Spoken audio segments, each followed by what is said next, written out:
Privilège d'introduire le conférencier suivant qui est Sylvestre Huette. Alors, beaucoup d'entre vous le connaissent. Je vais dire quand même quelques mots pour le présenter, pour ceux qui ne se souviennent pas de tous les articles qu'il a pu écrire. Alors, Sylvestre est journaliste, parce qu'il en a écrit beaucoup, spécialiste des sciences, depuis 1986. Alors, il a travaillé pour de nombreux journaux, mais vous vous souvenez peut-être quand même qu'il a fait beaucoup d'articles pour Libération. Maintenant, il n'est plus et pour Le Monde, mais maintenant, aujourd'hui, il est journaliste indépendant et il tient le blog Science pour le journal Le Monde. Donc, vous trouvez le blog Huette sur Le Monde, c'est très facile, c'est d'accès pour tout le monde, ouvert pour tout le monde. Il a écrit plusieurs livres, dont Quel climat pour demain, en 2000, chez Calman Levy. L'imposteur, c'est lui, réponse à Claude Allègre. Ça, c'était très bien envoyé, chez Stock en 2010. Et puis, c'est un grand spécialiste des questions de changement climatique. Il a écrit Changement climatique, les savoirs et le possible, avec Hervé Letrutte, Olivier Godard et Jérôme Chapelaz, à la Ville Brûle en 2010. Il a aussi écrit Les dessous de la cacophonie climatique, la Ville Brûle toujours, et puis Le climat en 100 questions avec Gilles Ramstel. Ça c'est vraiment très, j'allais dire amusant, mais ce n'est pas le cas, mais ça se lit facilement, les jeunes, même les enfants peuvent le lire.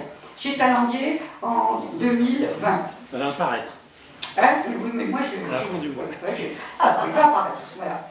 Il va apparaître. Donc j'ai eu une avant-idée.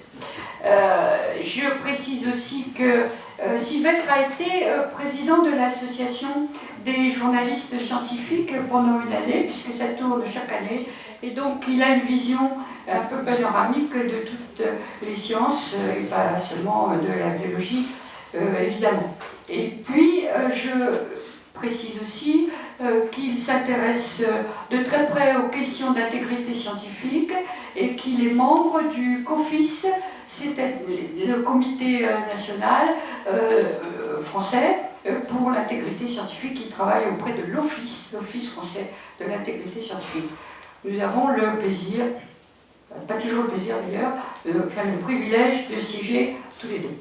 Donc, on a entendu pas mal parler des médias ce matin.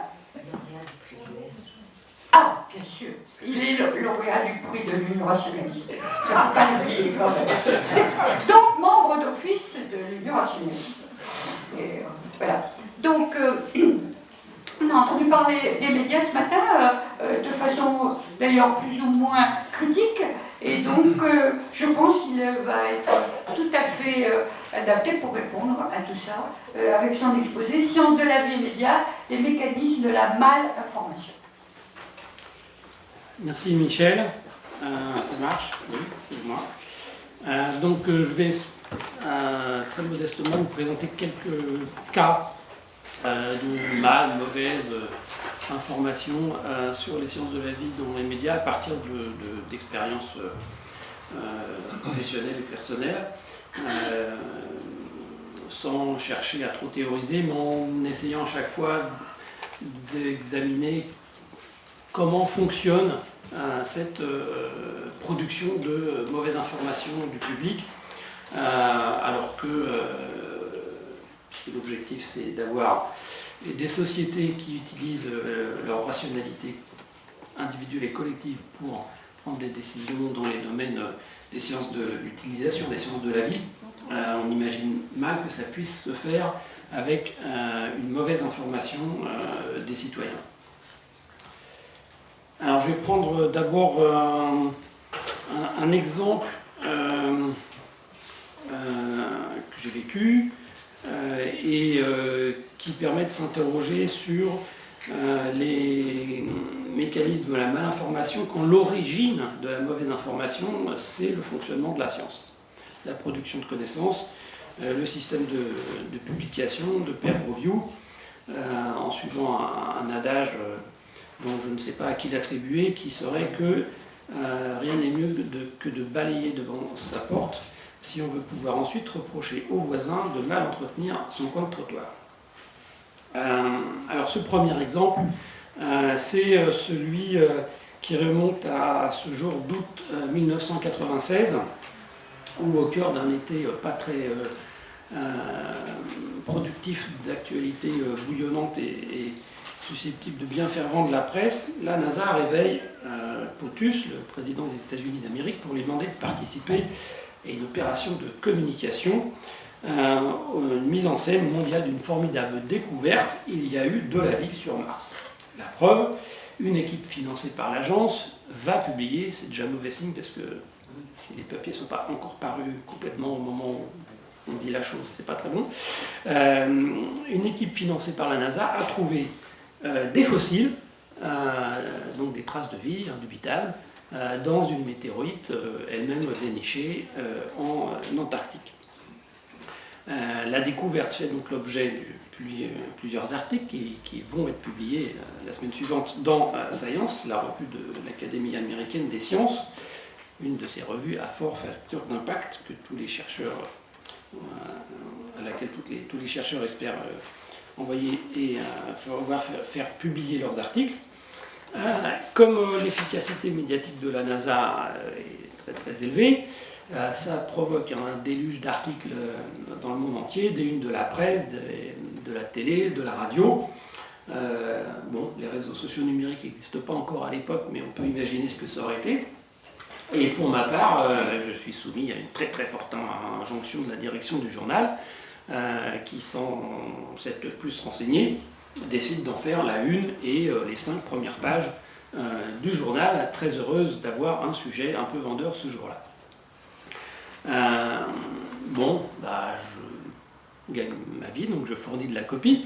Je lutte toute la journée pour avoir le titre le plus dubitatif possible en une. Bon, j'obtiens un soupçon de vie sur Mars. Jusqu'à la fin, j'ai demandé, on ne pouvait pas mettre un point d'interrogation. Non, j'ai pas gagné. Et puis, dans les différents articles publiés ce jour-là, j'obtiens d'en faire un qui liste les raisons de penser que l'annonce pourrait bien s'écrouler par la suite, avec plein de conditionnels, les raisons de douter, de manière à contrebalancer un peu l'article de mon collègue qui est correspondant à New York, et lui, en gros, ne fait que reprendre le communiqué de la NASA. Où est le problème? Ben, le problème, c'est que les mois passant, il va s'avérer que absolument aucune des affirmations des articles publiés dans Science ne tenait la route. Elles ont toutes été démolies par d'autres scientifiques. Et de toute cette affaire, il ne restera qu'une seule chose. Il est probable que la météorite vienne de Mars. Ok, donc bon.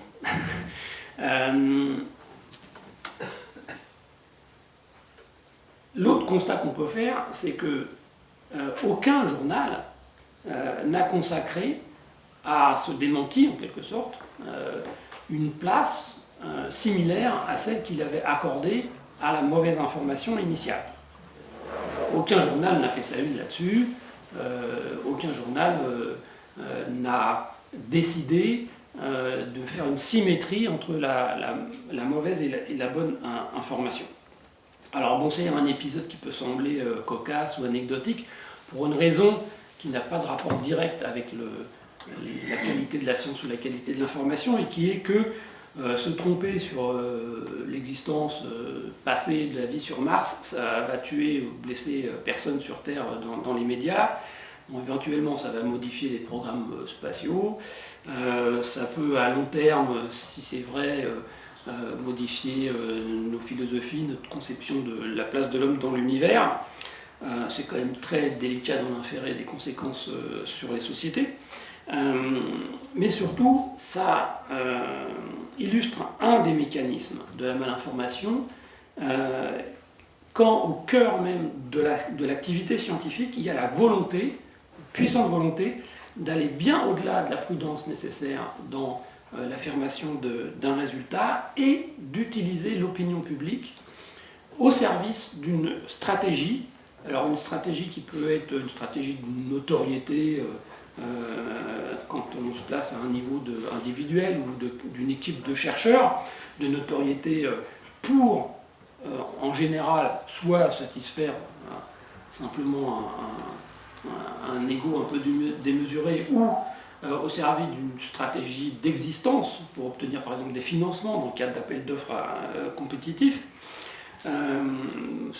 C'était par exemple le cas dans un autre sujet dont je ne parlerai pas sur les ondes gravitationnelles. Et dans ce cas précis-là, de l'agence de financement, qui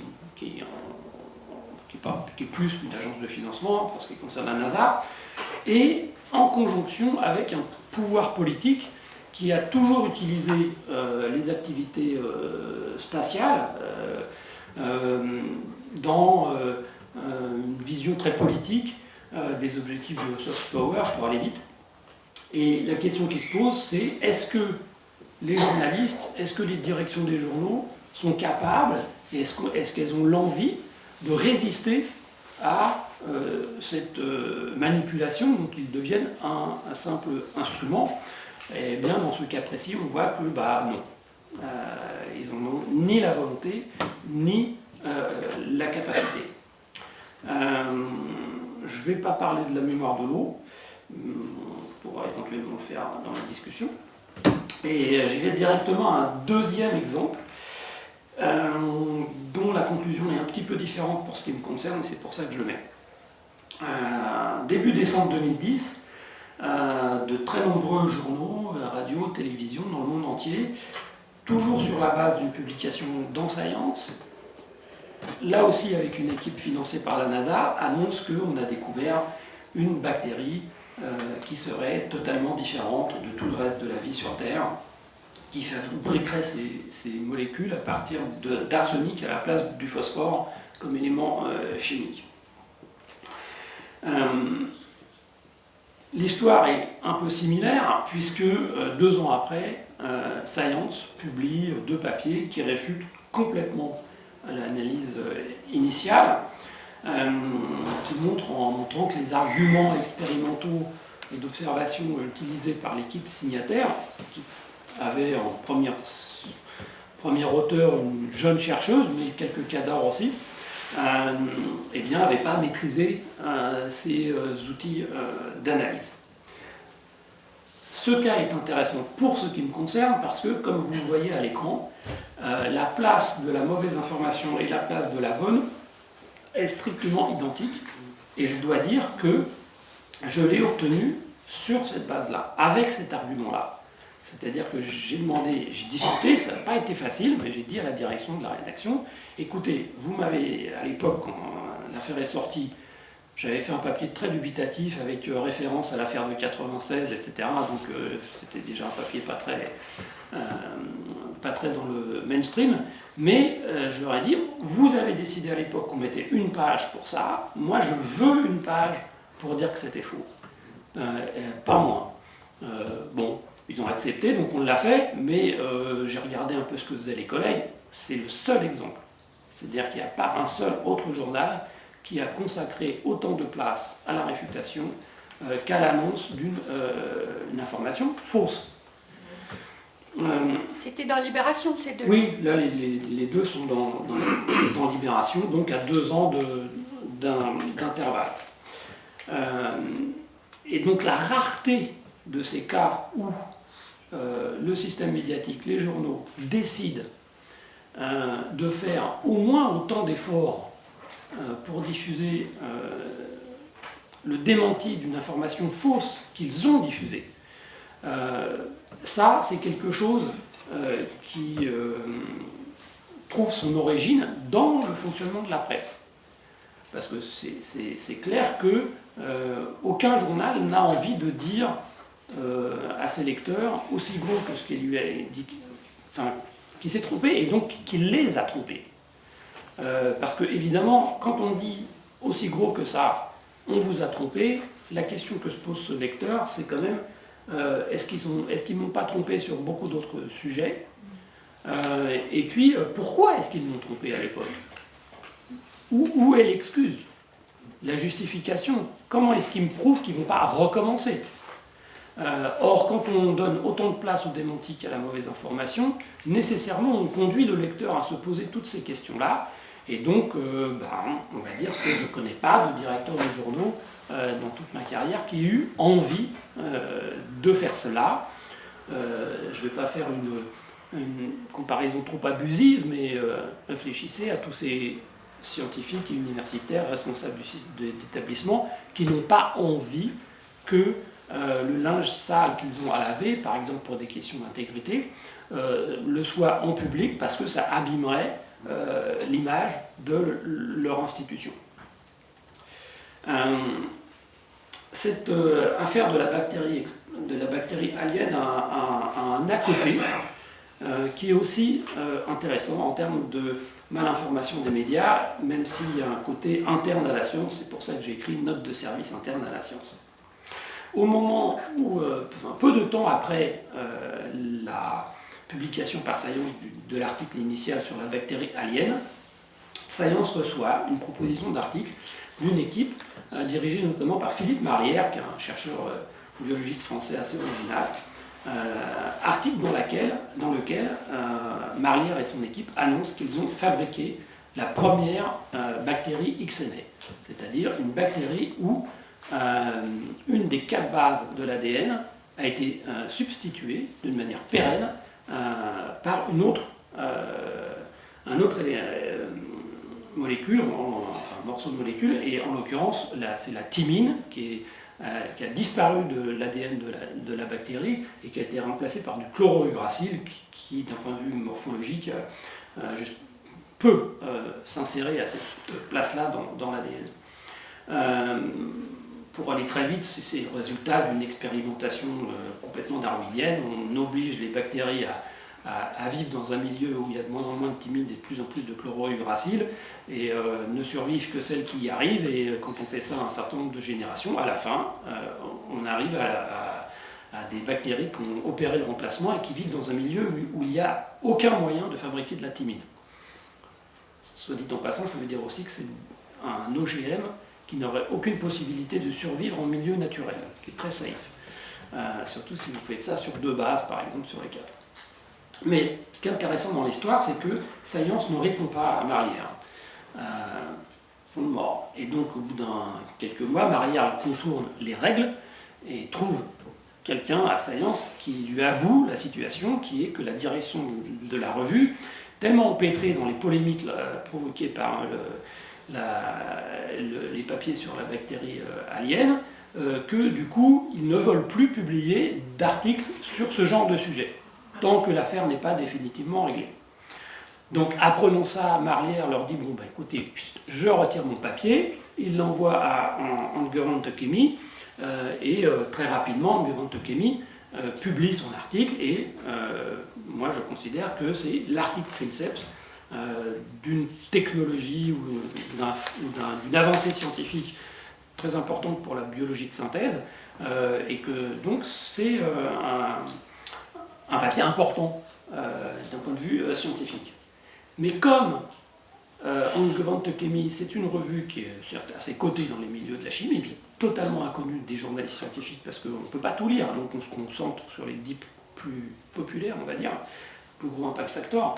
Et donc moi, par exemple, tant dans mes responsabilités, quand j'étais à Libération, par exemple, dans l'équipe, ou ensuite seul, je regardais systématiquement les sommaires de Nature, Science ou d'EPNAS, mais j'allais pas souvent plus loin que ça. Ça m'est jamais arrivé, en 40 ans de carrière, de regarder le sommaire de Ungewohnte Chemie pour savoir ce qu'il y avait dedans. Ce que ça veut dire, c'est que ce papier, qui, d'un point de vue scientifique, a 2 avantages. 1, il est vrai, 2, il est plus important parce qu'il est vrai que le papier sur la bactérie alien n'a été lu presque par aucun journaliste scientifique. Alors, moi, il se trouve que j'avais des contacts avec Marlière, il m'avait montré sa manip et tout, donc à l'époque, j'obtiens dans Libération d'en faire 2 pages, mais c'est assez minoritaire, c'est-à-dire que l'écho médiatique et donc l'information du public sur cette avancée est considérablement plus basse que ce qu'elle aurait été si Science n'avait pas publié le papier originel faux sur la bactérie alien et avait normalement publié le papier de l'équipe de Marlière. Donc là, on voit la synergie qu'il y a entre un mauvais travail du peer review et une information médiocre ou de mauvaise qualité de l'opinion publique. Pourquoi j'ai... Ah ouais, je vais faire comme ça.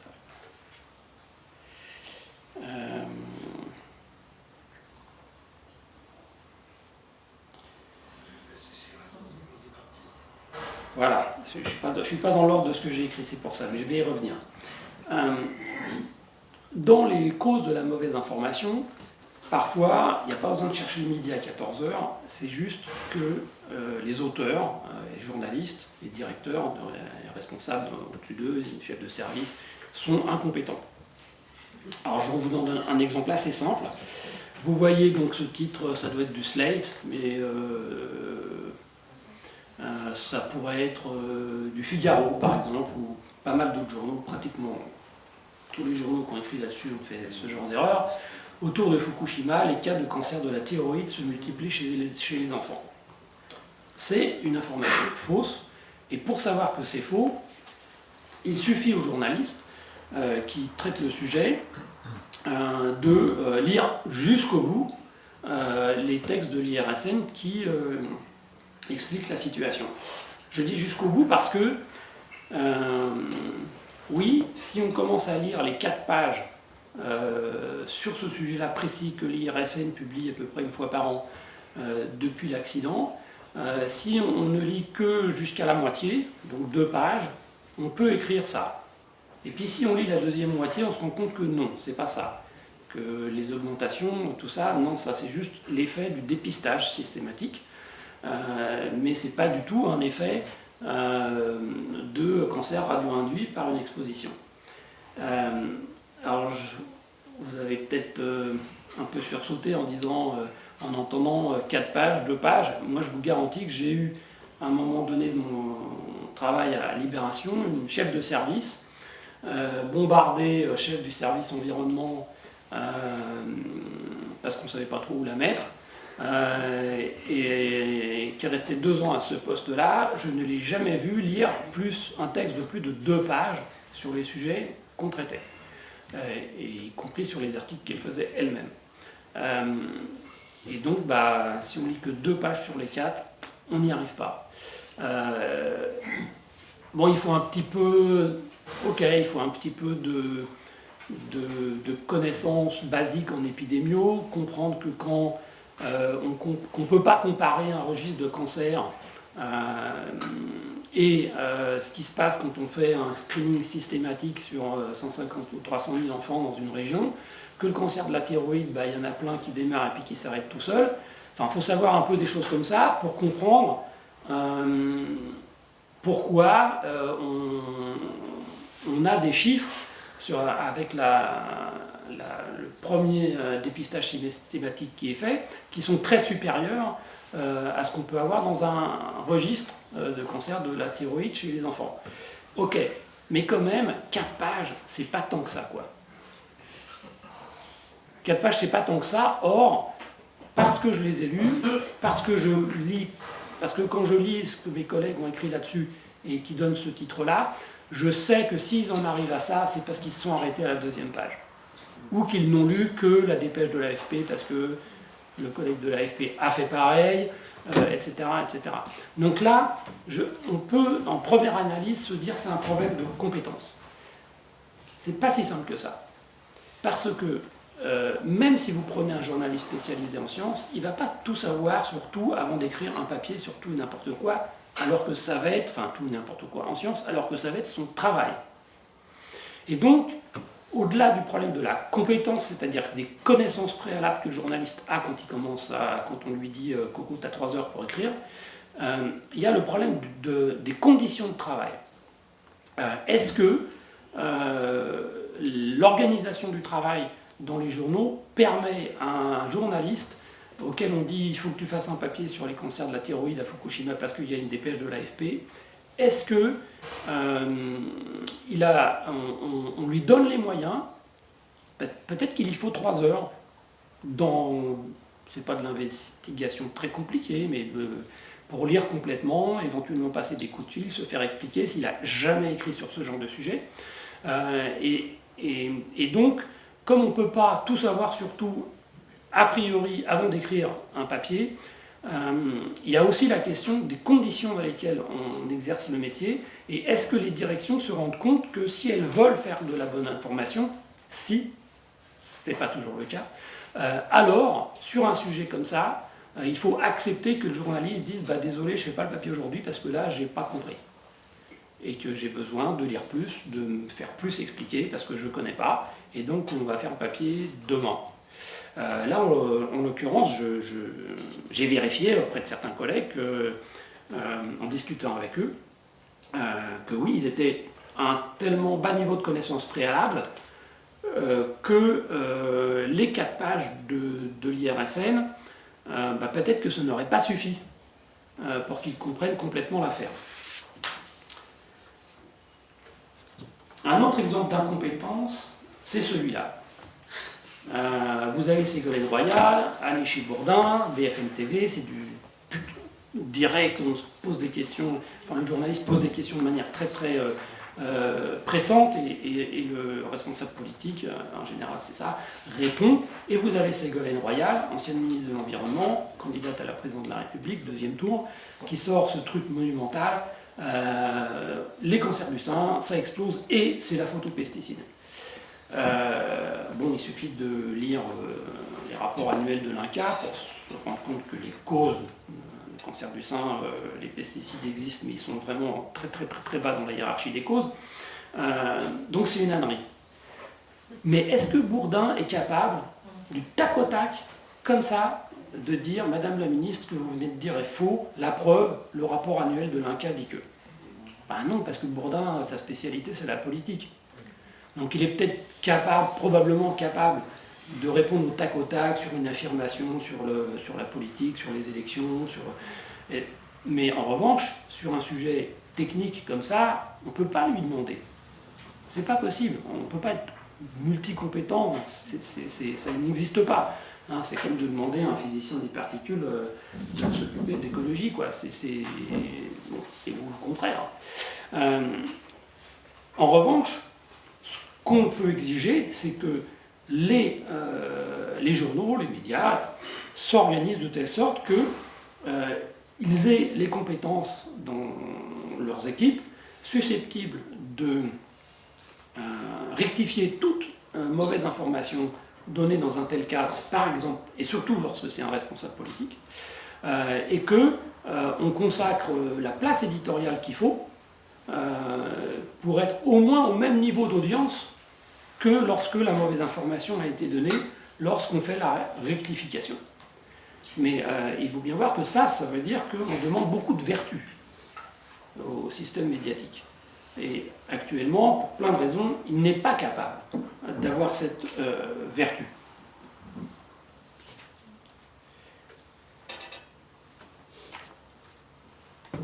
Autre exemple de source de mauvaise information, qui est d'une certaine manière une excuse, et pas seulement une explication, mais c'est une mauvaise excuse, c'est que la vérité est compliquée. Notamment les vérités scientifiques, les choses sont très très rarement simples. Là je prends un cas qui est l'évolution des diagnostics de cancer thyroïdien. La médecine s'est plantée. On a cru qu'en faisant des dépistages plus systématiques des cancers de la thyroïde, on allait faire une bonne action. Et puis, ce qui s'est passé, c'est qu'en faisant des dépistages systématiques, on a constaté une explosion, une multiplication par 15 des cancers de la thyroïde détectés par rapport à la période précédente, et ça à peu près partout, lorsque on ne mettait pas de limite à la détection. Aujourd'hui, vous le savez ou vous ne le savez pas, mais c'est un peu comme pour le cancer de la prostate, l'opinion de la plupart des académies de médecine et des spécialistes du sujet, c'est que ce surdiagnostic, en réalité, a produit quelque chose de négatif. C'est-à-dire qu'on a fait des ablations de la thyroïde et du coup, après, derrière, médicamentation à vie, chez plein de gens, des milliers et des milliers, chez qui ce n'était pas nécessaire. Et comme ça a un coût, l'opération, la médication à vie, etc., etc., y compris les problèmes avec ces médicaments qu'on a vu avec le lévothyrox, quelle que soit la nature du problème, on voit bien que on ne pouvait pas le savoir ou le deviner complètement avant de se lancer dans cette affaire, mais on l'a fait. La question c'est, est-ce qu'on est capable d'expliquer aux populations que on détecte de plus en plus de cancers de la thyroïde et que en réalité c'est essentiellement un surdiagnostic et qu'il faut revenir en arrière sur cette pratique, alors que par ailleurs on lui vante les bienfaits du dépistage systématique de ceci ou de cela du point de vue sanitaire. Bon, eh bien vous avez deux exemples de traitement. Vous avez un bon traitement, cancer thyroïdien, une épidémie de surdiagnostic, ça c'est ma collègue Sandrine Cabu au Monde qui a fait un papier qui expliquait en français simple, du niveau des lecteurs du Monde, ce que vous avez dans l'article scientifique qui est à côté. Vous avez ces graphiques totalement incompréhensibles à part par un épidémiologiste. Et au-dessus, en revanche, vous avez un traitement qui est en fait une dépêche de l'AFP. Quand vous avez Monde avec AFP, en fait, ça veut dire que le Monde n'a rien fait à part éventuellement changer le titre, et que vous avez juste la dépêche de l'AFP, qui vous dit forte augmentation des maladies thyroïdiennes en Corse après l'accident de Tchernobyl. Bon, bah ça, les spécialistes savent que c'est faux, qu'il n'y a pas de rapport entre les deux. Il y a plein de raisons pour dire ça, je ne m'étends pas. Et que l'enquête indépendante, bon, bah, là, il y a un petit groupe de chercheurs italiens qui font de la mauvaise science, qui est réfutée par tous leurs collègues, mais qui répond à une commande politique, une commande d'origine politique, et ensuite il y a une utilisation de ça. Vous avez un média, une presse, en l'occurrence l'AFP, donc ça va être repris partout sans aucune discussion, notamment par la PQR, par la presse quotidienne régionale et par plein de collègues, et c'est faux. Et l'explication de pourquoi on peut observer une augmentation très importante des cancers thyroïdiens, y compris dans des endroits où il n'y a aucune raison de penser que ça puisse être radio-induit, là on est devant la question suivante, quel est le niveau de compétences spécialisées exigées chez un journaliste pour qu'il soit capable de démêler cette affaire du début à la fin et de faire un bon papier. Bah, franchement, ça demande pas mal de spécialisation, de connaissances, etc. Si vous n'avez pas des journalistes qui y passent beaucoup de temps, la probabilité pour avoir un bon résultat, elle est proche de zéro. L'AFP, typiquement, quand j'étais jeune, il y avait un service sciences à l'AFP, mais ça fait longtemps qu'il n'y en a plus, et que la direction de l'AFP applique au sujet sciences la règle qu'elle applique pour les pays, c'est-à-dire qu'elle organise une rotation rapide des journalistes qui s'en occupent. Donc tous les 3 ans, vous avez un nouveau journaliste de l'AFP qui s'occupe de la science, donc il s'en est occupé ni avant ni après. La probabilité pour qu'en faisant ça, vous ayez quelque chose de bien dans les dépêches de l'AFP, elle est vraiment très basse. 5 minutes. Ok, j'ai plus que Serralini, donc ça va aller vite. Serralini, c'est quoi ce qu'il faut retenir de cette affaire du point de vue des relations entre la presse et la bonne ou mauvaise information? C'est que vous pouvez avoir une synergie d'une efficacité redoutable entre un objectif de communication d'un groupe qui fonctionne dans la science et la presse, lorsque le résultat de cette synergie, c'est pour le groupe scientifique en question l'accession à une communication directe avec le grand public dans le cadre d'une stratégie de communication dont l'objectif est politique, au sens général du terme, obtenir des décisions de la société et du gouvernement, et de l'autre, une presse qui voit, pour l'essentiel, un moyen d'atteindre ses objectifs commerciaux. À l'époque de cette affaire, oui, les OGM sont des poissons, le Nouvel Obs est dirigé par Laurent Geoffrin. Bon, Laurent Geoffrin, je l'ai eu comme chef pendant au moins 10 ans à Libération. Je peux vous garantir que ça ne l'intéresse absolument pas. Que les OGM soient des poissons ou pas, que le climat change ou pas, etc., etc. Toutes les questions de sciences et techniques l'indiffèrent totalement. Donc c'est pas tellement de sa part son adhésion à l'objectif idéologique qui est en cause dans la décision. C'est la conviction juste, vérifiée, que ça va se vendre. Et effectivement, je pense que c'est la meilleure vente de l'année, alors que c'était une année électorale, du Nouvel Obs pour 2012. Et ça, c'est un argument d'une puissance d'autant plus grande que vous vivez dans un pays où la presse est dans une situation économique dramatique, où le nombre de journalistes diminue chaque année, où des journaux sont rachetés par des magnats de l'industrie et de la finance et qui s'en servent comme d'outils d'influence.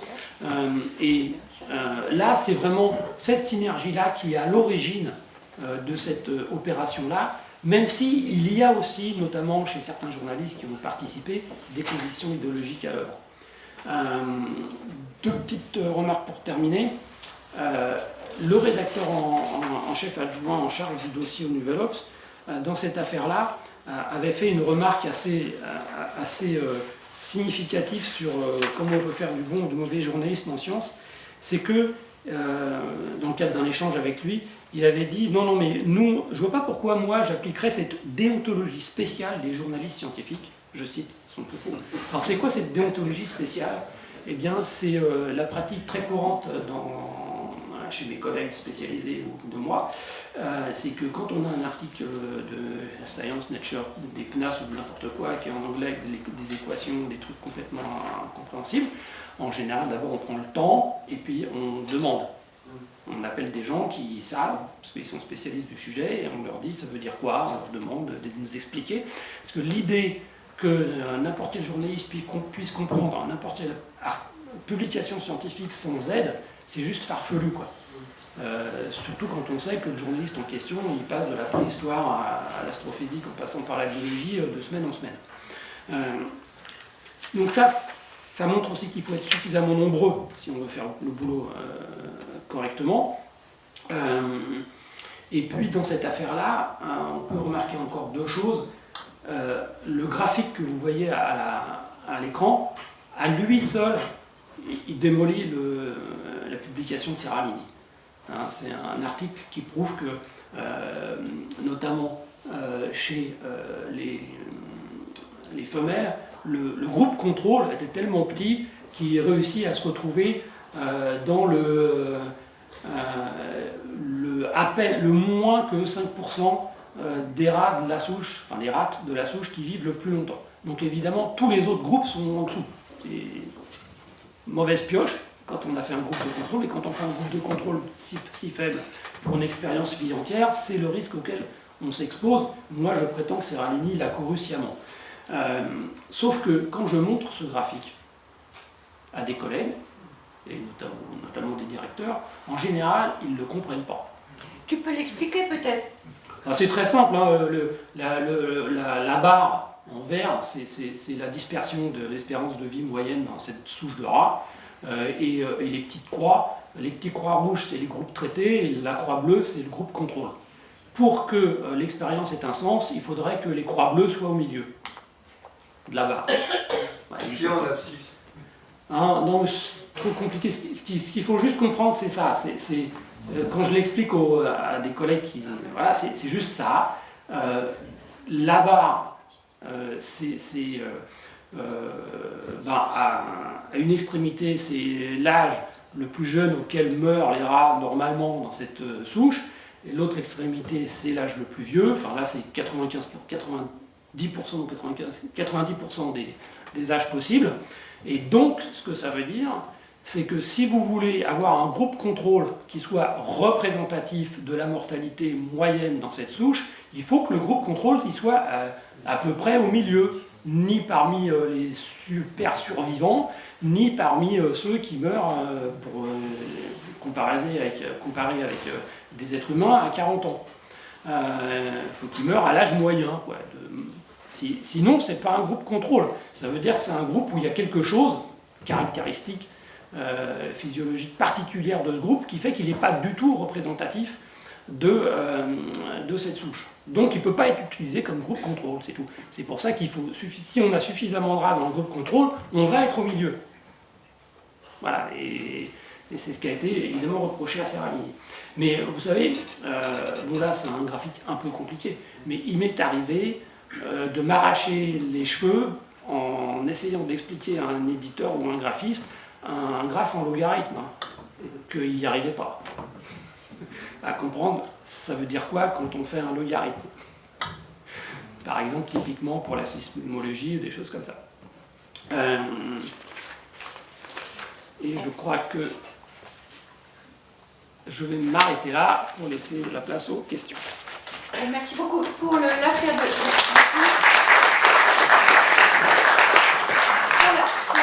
Serralini, ce qui était aussi très choquant, c'est que les chercheurs ont donné la priorité à publier dans Nouvel Observateur, en même temps, si ce n'est avant, la publication dans la revue scientifique où ils ont publié. Plus exactement. Oui, il y a eu le jour même, mais surtout, ce qu'ils ont fait, c'est qu'ils ont contacté des journalistes avant publication, ce qui est normal.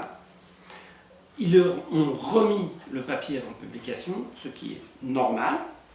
Mais la pratique normale ne s'arrête pas là. La pratique normale, c'est on ne sélectionne pas les journalistes auxquels on donne la publication sous embargo avant publication. Tout journaliste scientifique, par exemple, peut s'accréditer auprès de revues scientifiques qu'il accepte et recevoir les papiers une semaine à l'avance. Mais surtout, Serralini avait fait signer aux journalistes une sorte de texte par lequel il s'engageait à ne pas montrer l'article à d'autres biologistes spécialistes du sujet avant publication de leurs articles, à la fois de la publication scientifique et des articles dans les journaux, sous peine de sanctions financières, etc. Qu'est-ce que ça veut dire, ça ? Ça veut dire faire exactement le contraire de ce à quoi sert la remise sous embargo des articles aux journalistes. La remise sous embargo, c'est pas pour avoir un scoop ou rien, puisque de toute façon on distribue à tout le monde, donc personne ne fait de scoop. En revanche, l'objectif, c'est justement de permettre aux journalistes d'abord d'avoir le temps de travailler, et pendant ce laps de temps, contacter des spécialistes du sujet qui ne sont pas les auteurs de l'article, pour avoir des avis sur le papier. Est-ce que c'est solide, est-ce que c'est pas solide, qu'est-ce qui se dit d'autre sur le sujet, etc., de manière à avoir le jour où on peut publier des articles qui sont plus informés et mieux capables d'informer le public à la fois des résultats et des critiques qu'on peut en faire. Et évidemment, avec cette technique-là, Serralini a obtenu le jour de la publication que des articles laudateurs, avec zéro critique, zéro analyse de quiconque, et c'était évidemment l'objectif. Ça ne gênait pas Nouvel Obs, parce que s'ils avaient fait parler dans leurs articles des opinions critiques, ils n'auraient pas pu titrer « Oui, les OGM sont des poisons ». Alors je ne sais pas comment ils auraient fait, peut-être qu'ils auraient mis « Oui, peut-être, les OGM sont-ils des poisons ?» point d'interrogation. Donc du coup, ça vend beaucoup moins. Mais c'était ça la manipulation. Et ce qui est assez remarquable, c'est que pour faire cette manipulation, il faut fouler aux pieds une des règles de fonctionnement qu'on a mises sur pied petit à petit, des relations entre journalistes scientifiques et scientifiques, justement dans l'objectif d'avoir pas d'exclusivité des informations, égalité de traitement des journalistes, et surtout le temps de travailler pour faire d'emblée les meilleurs articles possibles. Merci. On va prendre quelques questions. Là-bas, oui, tout à fait dans le fond. demander.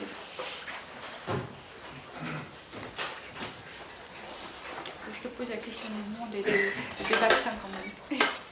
Bonjour, je vous remercie pour votre présentation, c'était très intéressant. Juste 2 mots sur l'affaire Seralini avant d'arriver à ma question. Il faut savoir que cette espèce de rat-là, les femelles principalement meurent de tumeur quoi qu'il arrive. Juste déjà, le modèle était déjà très mal parti, mais ça c'est une aparté. La question que j'avais, c'est plus sur ce que vous avez dit sur le fait que les journalistes s'arrêtent à 2 pages dans leur recherche, qui est un petit peu inquiétant. Mais si on va au-delà de peut-être leur jeter la pierre sur ça, peut-être aussi que du côté des scientifiques, il faut que les titres et les résumés soient un peu plus proches de la réalité, essaient un peu moins de vendre le fait qu'on va sauver le monde avec ce qu'on a écrit dans l'article. Et il y a une grosse évolution sur les papiers qui sont publiés à l'heure actuelle par rapport à il y a 50, 60 ans. Sur les termes employés dans les titres, il y a beaucoup plus de choses novateurs, novatrices sur les 10 dernières années qu'il n'y a jamais eu sur les 50 dernières années. Donc est-ce qu'il n'y a pas aussi une responsabilité des scientifiques dans la façon déjà d'écrire les articles scientifiques et est-ce que vous pensez que ça pourrait avoir un impact peut-être sur justement la façon dont c'est traité et relayé après dans les journaux peut-être plus courts? Non, complètement, hein. C'est évident, mais pour avancer, il faut s'interroger sur pourquoi on en arrive là.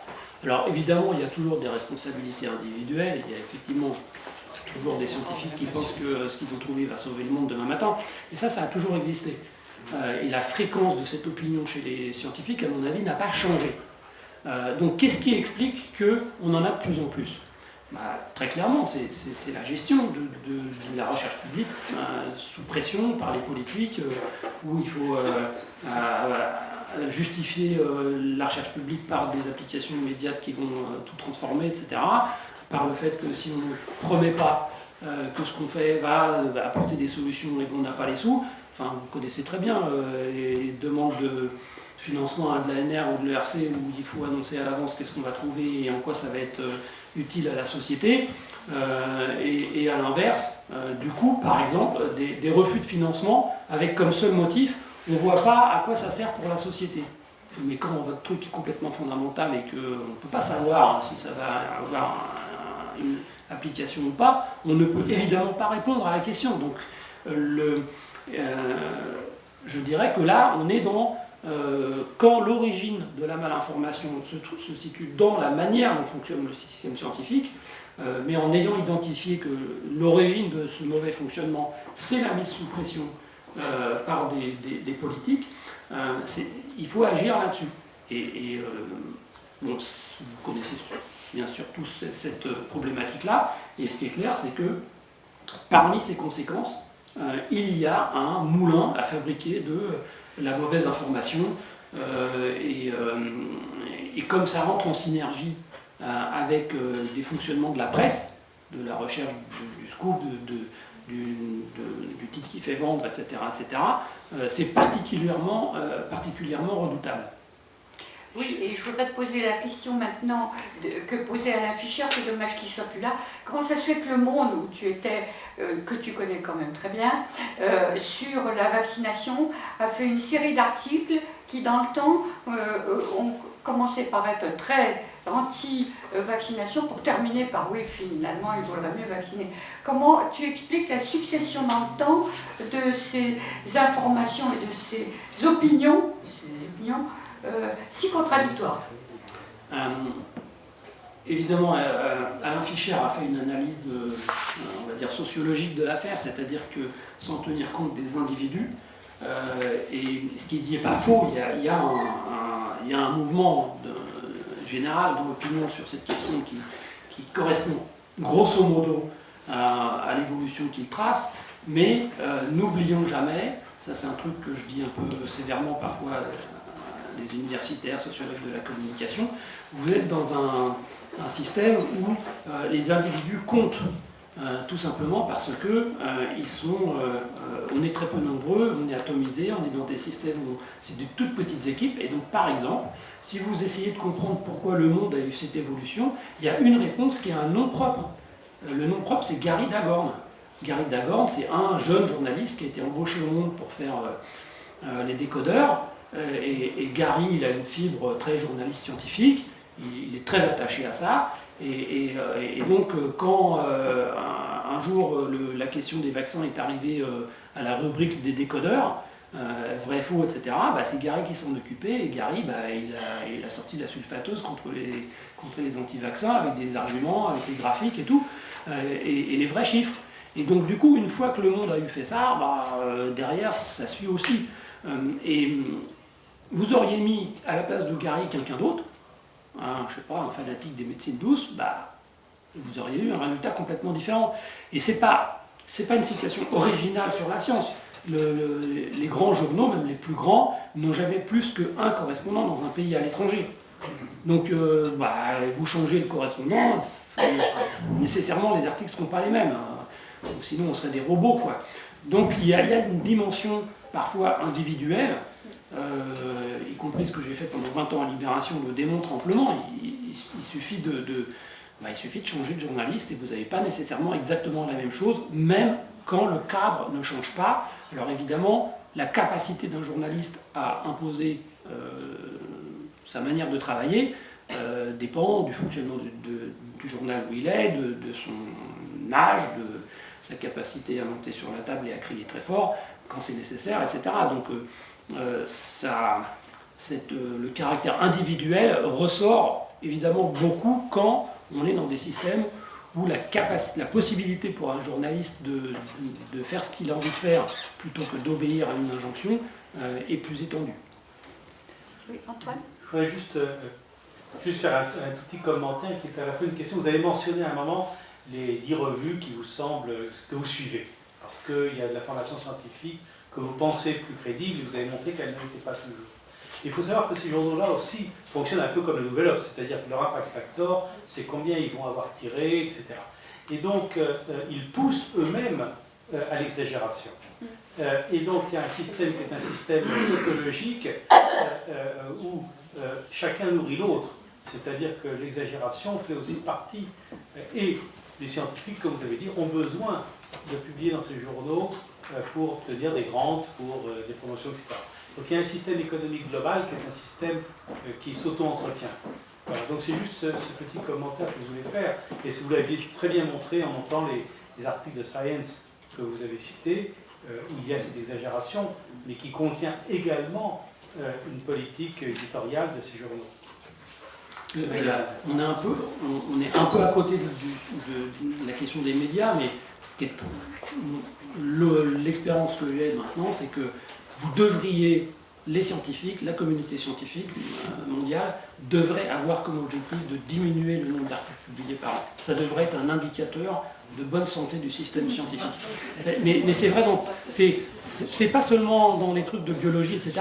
La semaine dernière, je parle à un paléoclimatologue qui me dit, c'est Gilles Ramstein avec lequel je viens d'écrire un bouquin, qui me dit, écoute Sylvestre, là je suis en train de reviewer un papier donc de paléoclimatologie, ça m'énerve parce que je vois bien que l'équipe en fait elle a utilisé 2 méthodes différentes pour simuler le même truc, et au lieu de nous faire un article où ils font les 2 résultats avec les comparaisons, et bien ils vont faire 2 articles, et donc moi j'en ai un des 2, et je sens bien que pour dire quelque chose d'intelligent sur ce qu'ils ont écrit, il faudrait que j'ai l'autre, mais ils préfèrent 2 papiers plutôt qu'un, alors que la bonne science c'est un papier. Très clairement, l'inflation, je ne parle même pas des revues prédatrices et de la science pathologique, etc., même je parle de la science normale, quoi. Celle-là, ça se trouve, si on disait objectif dans 10 ans divisé par 2 le nombre de papiers publiés, on se serait rendu un grand service, à la fois à la société et à la science, pour avoir un meilleur fonctionnement.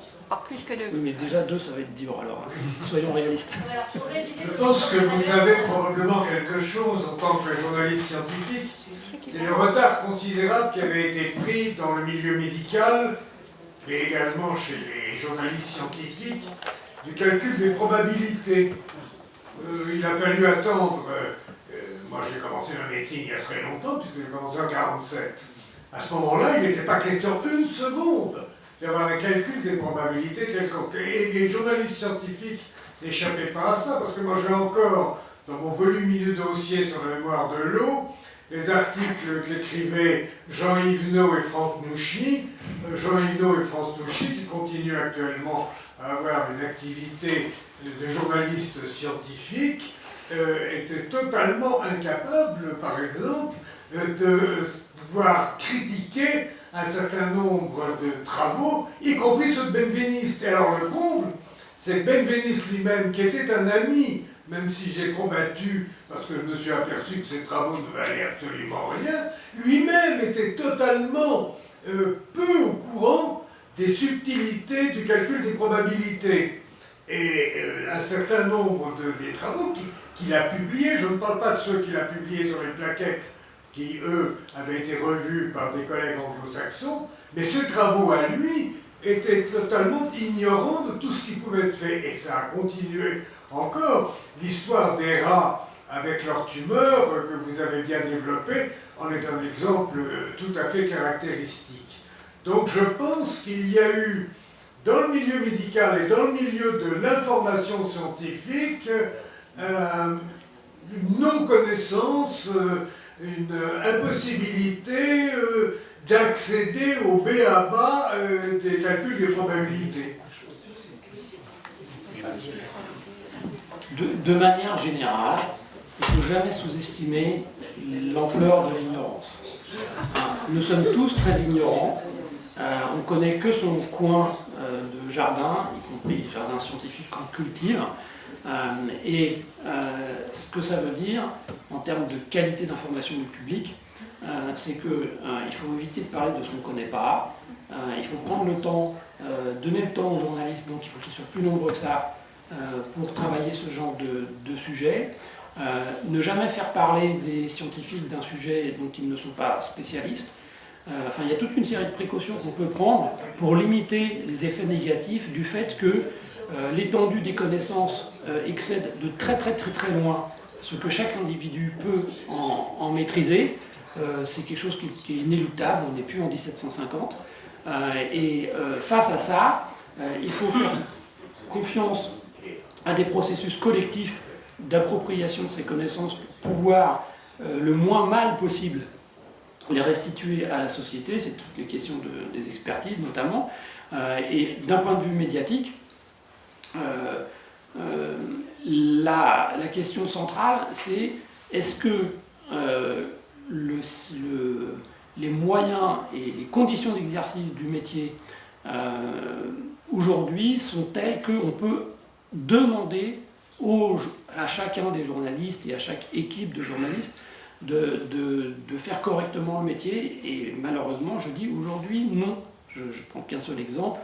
Quand j'ai été embauché à Libération, il y avait un service sciences, on était 5, on faisait travailler des pigistes. Quand je suis parti, j'étais le seul à faire de la science. Je ne peux pas, personne ne peut, à 1, même si on est compétent parce qu'on est vieux, faire le boulot de 5 personnes. Ça n'est pas possible. Et pourtant, à 5, on faisait ce qu'on pouvait considérer comme étant minimum de ce que doit faire un journal correct sur le sujet. Et vous vivez dans un pays où, depuis 2009, chaque année, il y a eu moins de journalistes que l'année d'avant. On a perdu plus de 2000 journalistes et 2000 cartes de presse sur 37 000 au départ. On est à moins de 35 000 aujourd'hui, entre 2009 et 2019. En plus, pour comprendre l'étendue du massacre, il faut savoir que sur cette période, il y a eu 17 000 cartes de presse nouvelles distribuées. Donc vous voyez ce que ça veut dire en termes de flux d'entrée et de sortie. C'est absolument monstrueux. Et on ne peut pas avoir des journalistes au plan individuel, au plan collectif, qui fassent du bon boulot si ils sont soumis à une pression économique telle que la peur de ne pas avoir de boulot devient la raison d'être majeure de la manière dont on fait ce travail. Que pouvez-vous dire de l'affaire actuelle de la couverture médiatique du coronavirus ? Je ne peux pas vous en dire grand-chose parce que je n'ai pas fait d'études, je n'ai pas écouté ou lu tout ce que disent la plupart des moyens d'information là-dessus. Ça, c'est un travail de sociologue de la communication, c'est pas ce que fait un journaliste. En tout cas, ce que je peux vous dire, c'est que vous avez un collègue qui s'appelle Denis Raoul, qui a fait quelque chose de vraiment pas bien, quoi. Didier. C'est-à-dire Qui a pris Ça, c'est pas la première qui s'est fois. fait filmer en train de dire que l'épidémie de coronavirus c'était un truc sans problème, puisqu'il suffit de filer de la chloroquine aux gens et qu'ils seront guéris et que ce sera l'épidémie la plus rapidement jugulée. Et le problème, c'est qu'une telle déclaration, qu'est-ce qu'elle est attractive et vendeuse? Mais ça, vous faites un titre de une, avec ça, il n'y a pas de problème, et vous vendez beaucoup. Et donc, c'est très très important dans un pays où la parole politique est vraiment très déconsidérée, pour plein de raisons, que la communauté scientifique soit sans pitié avec ceux de ses membres qui font de tels dérapages, quoi. Parce qu'après, en 3 minutes, vous pouvez démolir toute réputation de fiabilité et de sincérité des scientifiques dans l'opinion publique, parce que tout ce qui est vrai et long à expliquer, prouver qu'on a raison à une population qui n'a pas les bases pour les connaissances scientifiques, c'est quelque chose qui se construit dans le temps. Il faut conquérir petit à petit la confiance, que quand un scientifique dit qu'il faut se vacciner contre la rougeole, etc., et que eh bien, on peut le croire, eh bien ça peut être démoli en 3 minutes par ce genre de déclaration. Donc il faut absolument que, de la même manière que c'est inacceptable que le papier de Wakefield ait mis 10 ans à être rétracté, donc pendant 10 ans, ça veut dire qu'il y a des journalistes qui ont pu écrire « Oui, il a été écrit dans la presse scientifique et ça n'a pas été réfuté ni rétracté que l'aurore de l'autisme ». Donc il y a des responsabilités, et dans les responsabilités des communautés scientifiques, il y a le fait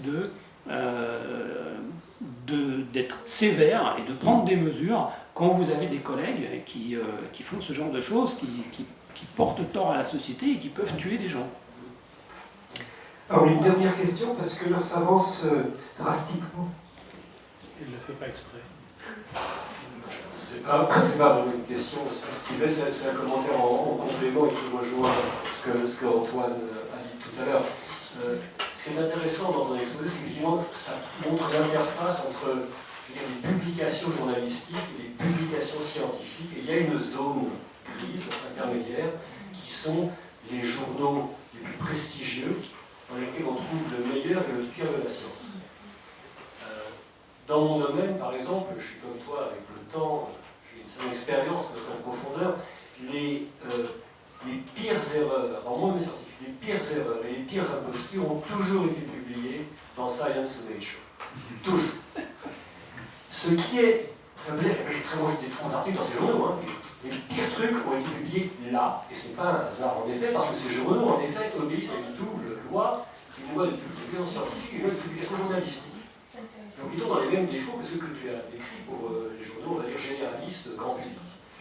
Ce qui est par contre très frappant, et c'est bien ce que tu as montré, c'est que quand tu observes que souvent les journaux ont fait une première page sur une pseudo-découverte, et que quand elle s'avère fausse, ils n'en ont pas parlé très très peu, il faut avoir conscience, et on sait sans doute, que quand Science ou Nature ont publié des erreurs graves, des malfaçons évidentes, quand celles-ci sont démontrées comme telles, elles le sont par des publications dans des journaux qui sont en général différents.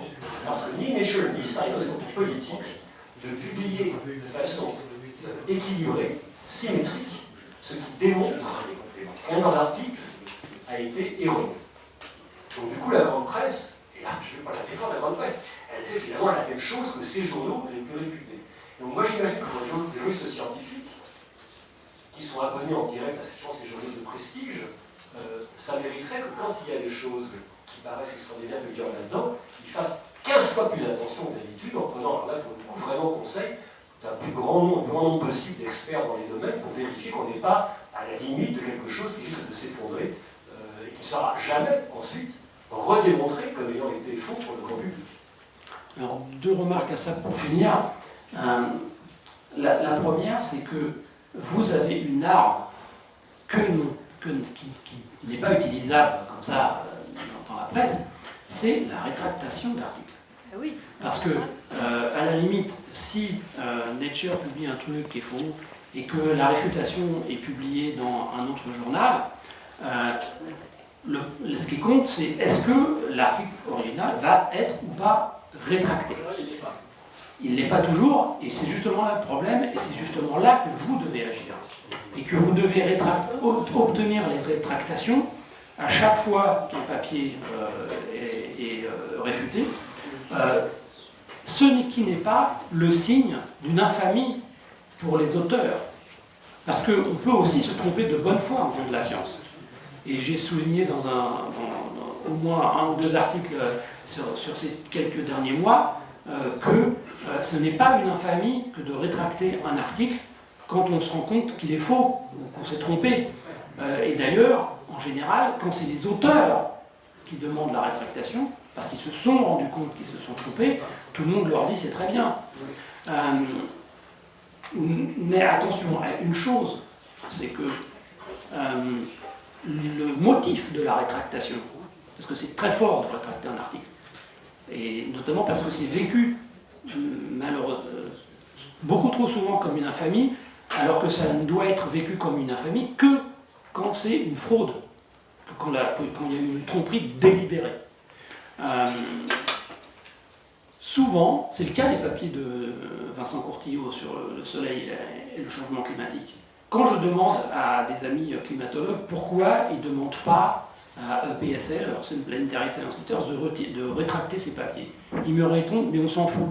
Parce que, en fait, dans la science, la climatologie, tout le monde se fout complètement de ces papiers, on sait très bien qu'ils n'ont ni queue ni tête et qu'ils n'en ont aucun intérêt. Et du coup, personne n'a envie de s'emmerder à faire la démarche de demander la rétractation.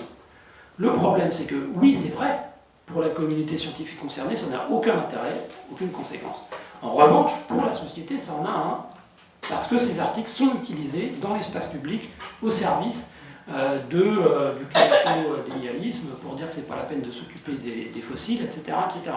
Et donc la communauté scientifique devrait s'interroger sur est-ce qu'on fait ou pas l'effort de rétracter, pas seulement en termes d'importance scientifique pure, en termes d'impact sur le mouvement des connaissances, etc., d'un papier qui est faux, qui est erroné de manière intentionnelle ou pas, mais aussi en fonction de son importance pour la société. De ce point de vue, je dirais que c'est beaucoup plus grave d'avoir des articles pas rétractés et qui parlent du changement climatique ou de vaccination qu'un article sur la vie sur Mars. Ce n'est pas le même impact social. Et vous devez absolument, les scientifiques doivent se poser la question. Deuxième remarque, mais très rapide, quand même faire attention à une chose. Oui, dans les revues les plus prestigieuses, il y a des papiers avec des trucs à rétracter, etc. Mais dans l'océan des revues de bas de gamme et des prédatrices, et là on publie le moulin à papier là, qu'une américaine vient de dénoncer avec 400 articles quasiment les mêmes, faits industriellement, là en fait personne ne va s'en occuper. De demander des rétractations, etc. Et en fait, on en arrive à ce paradoxe que le taux de rétractation devient un indice de qualité d'une revue. Parce que la réalité, c'est que c'est la pointe émergée de l'iceberg. Voilà. Donc il faut faire attention à ça, mais comme personne ne va s'occuper d'aller relire toutes les revues prédatrices pour vérifier et réfuter, en fait la seule solution, c'est de décourager complètement les scientifiques d'aller publier là-dedans de manière à ce que ces revues meurent. Donc c'est une attitude un peu différente. Oui, en fait, tout ça va s'arranger avec la science ouverte. Bon, merci beaucoup, merci.